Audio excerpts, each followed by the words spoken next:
ဒီတစ်ခါသင်ခန်းစာတော့ robot localization ဖြစ်ပါတယ် robot mapping ပြီးတော့အခု localization ကိုသင်ပါမယ် robot localization ကတော့ map မှာ robot ရဲ့ position နဲ့ orientation ကိုသိအောင်လုပ်တာပါမြေပုံပေါ်မှာကျွန်တော်တို့ရောက်နေတဲ့နေရာကိုသိမှ patch planning လုပ်လို့ရမှာဖြစ်ပါတယ်အဲဒါကြောင့် robot localization ကိုသိဖို့ကျွန်တော်တို့အခုလေ့လာရအောင်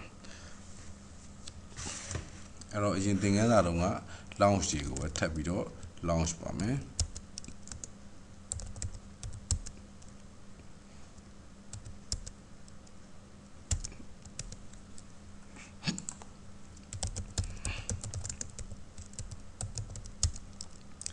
ချက်ဘော့ဂစီဘူတွေကကျွန်တော်တို့ hotel water launch ကိုပဲ launch လုပ်လိုက်မယ်ဒါဆိုရင်ဂစီဘူထွက်လာမယ်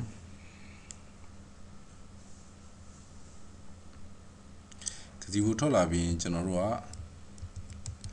AMCL ကို node ကိုကျွန်တော်တို့ run ပေးမယ်ချက်ဘော့ဂစီဘူထဲမှာAMCL demo.launch ရှိပါတယ်เนาะ run လိုက်ပါတယ်run လိုက်တဲ့ AMCL demo.launch ကဒီမှာပါပဲ map server တစ်ခုရှိတယ်အဲဒီ map server နဲ့ကျွန်တော်တို့ map file ကိုဖွင့်မယ်ပြီးတော့ AMCL ကို launch လုပ်ပါတယ်ကဲတော့ကျွန်တော်တို့ office လေးဖွင့်ကြည့်အောင်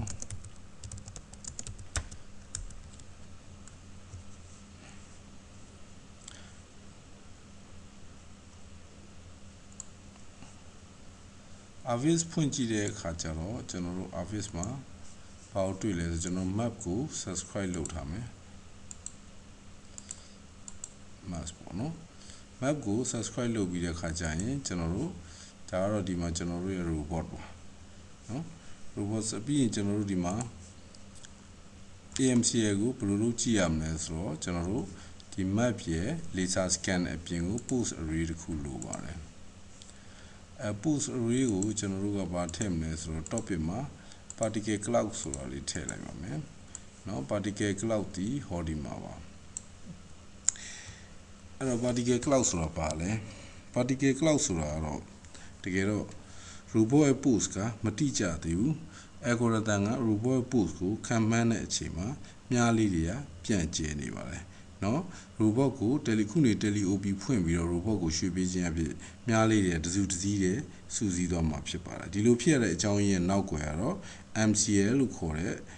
algorithm ကြောင့်ပါ MCL က robot ရဲ့သွားမဲ့လမ်းကြောင်းခံမှန်းမှုတွေကိုလုပ်ပေးနေတယ် robot ရဲ့ post တွေကိုခံမှန်းပြီးတော့ particle cloud တွေနဲ့ပြနေတာဖြစ်ပါတယ်အဲ့တော့ robot ကိုကျွန်တော်တို့ကများ tele op ကနေပြီးတော့များရွှေ့ပေးလေဒီမြားတွေကပို့ပြီးစုစည်းကြက်လက်သိပ်သေးလာပြီးတော့ localization ကလည်းပို့ပြီးတော့တိကျလာပါတယ်အဲ့ဒီ algorithm ကို MCL algorithm ကို AMCL package ထဲမှာထည့်သုံးတော့ AMCL node အဖြစ်အသုံးပြုလို့ရလာတာပေါ့ MCL algorithm က robot ကို 2D space မှာ localization လုပ်ပေးခြင်းဖြစ်ပါတယ်ဒီ node ကတကယ်တော့ laser ကိုအခြေပြုထားတဲ့ map ပြီးတော့ robot ရဲ့ transform တွေကိုယူပြီးတော့ကျွန်တော်တို့ကို post estimate လုပ်ပြီးတော့ publish ပြန်လုပ်ပေးပါတယ်သူ publish ပြန်လုပ်ပေးနေတာ topic ကနှစ်ခုရှိပါတယ်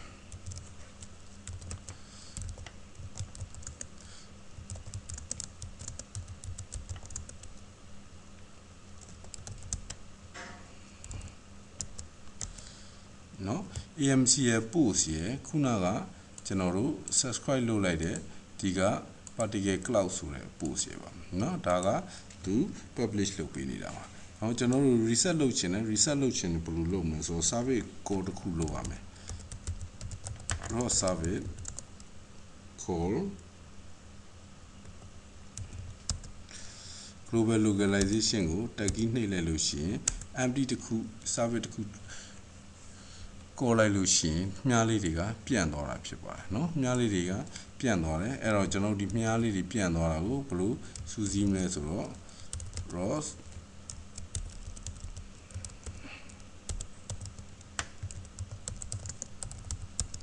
chatbot brinket တွေက keyboard tele op နဲ့ကျွန်တော်တို့ robot ကိုရွှေ့ရှားလို့ရတယ်ဒါဆိုရင် robot ကိုရွှေ့လို့ရှိရင်မြားလေးတွေကပြန်ပြီးတော့စူးစီးတော့ပါလိမ့်မယ် နော်ဒါ robot ရဲ့ localization ကို algorithm ကခန့်မှန်းနေတာပါကျွန်တော်တို့ကတက်နိုင်သလောက်ကျွန်တော်တို့ laser နဲ့ scan ဖတ်တော့လို့ပဲ robot ကိုများမောင်းပေးခြင်းအဖြစ်ဒီမှာဒါဆိုရင်တဖြည်းဖြည်းစူးစီးနေပါပြီဆိုတော့ကဒီ algorithm ကိုအသုံးပြုမယ်ဒီ AMC ရဲ့ package ကိုအသုံးပြုမယ်ဆိုရင်သဘောကတော့များ robot ကိုရွှေ့ပေးရမယ်များရွှေ့ပေးလေ robot စီက sensor data ဖြစ်တဲ့ laser ကိုရလာလေ laser ကိုရလာလေနော်ပုံမူပြီးတော့တိကျလေဆိုတဲ့အဓိပ္ပာယ်ပါပဲဒါဆိုရင်မြားလေးတွေကတဖြည်းဖြည်းစူးစီးသွားပြီဒါကိုတွေ့ရပြီဖြစ်ပါတယ်နော်နောက်ဆိုရင်မောင်းရင်နဲ့တဖြည်းဖြည်းအကုန်လုံးစူးစီးလာပါလိမ့်မယ်အဲ့လိုစူးစီးလာတဲ့အချိန်ကျရင် robot ကသူ့ရဲ့ localization ကပို့ပြီးတော့တိကျလာပြီးတော့တစုတစည်းတည်းဖြစ်သွားပါလိမ့်မယ်ဒါဆိုရင်ခံမှန်းတွက်ချက်တာပုံမူပြီးတော့လွယ်ကူသွားပါပြီအဲ့တော့ mapping လုံးကလို့ပဲဒီ AMC ကသူက transform ချက်လက်တွေကိုလည်းယူပါတယ် laser နဲ့ autometry transform တွေလို့တလို့ laser နဲ့ base link ရဲ့ဆက်သွယ်ချက် transform geometry ကိုလည်းလိုပါတယ်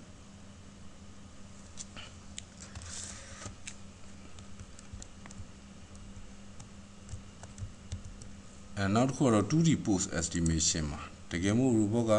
laser data တွေဖတ်နေတယ်တကယ်ကျွန်တော်တို့ဒီက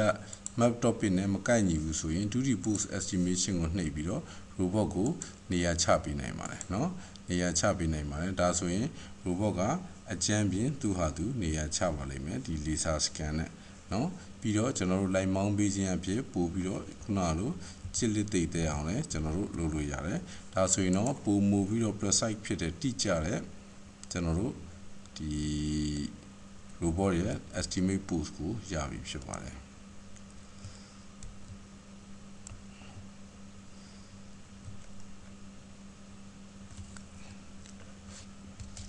ဒီသင်ခန်းစာကတော့ slam မှာကျွန်တော်တို့ဆက်ပြီးတော့တခြား package တွေနဲ့ကျွန်တော်တို့တွဲပြီးတော့လေ့လာရမှာပါပြီးရင်ကျွန်တော်တကယ် robot နဲ့လည်းကျွန်တော်ဖန်တီးပြီးပြပါအောင်မယ်အခုတော့ကျွန်တော်ဒီ ACML node ကိုအသုံးပြုတဲ့ကျွန်တော်တို့ရေးထားတဲ့ launch file လေးကိုတစ်ချက်ကြည့်အောင် launch file မှာဆိုရင်ဒီမှာ include တဲ့ ACML launch က main မှာဒီကောင်းကိုတော့ကြည့်မယ်